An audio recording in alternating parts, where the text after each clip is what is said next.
বাবা দাদা জাতীয় গুরুজনেরা ঘরে ঢুকলে চেয়ার ছেড়ে দাঁড়াতে হয়, বুঝলে জামাই বাবা জীবন। কি করবো বলো, চেয়ারটার এমনই মহিমা, একবার বসলে আমি আবার সহসা উঠে দাঁড়াতে পারি না।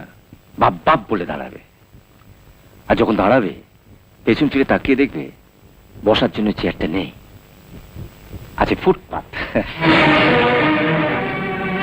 হ্যাঁ, যা বলতে এসেছিলাম, ফ্যাক্টরিতে কাজ করতে করতে হারান মিস্ত্রির হাতে চোট পেয়েছে, তো তার খরচা বাবদ তোমার কাছে একটা 1000 টাকার ভাউচার পাঠানো হয়েছিল, সেটা পাস করোনি কেন?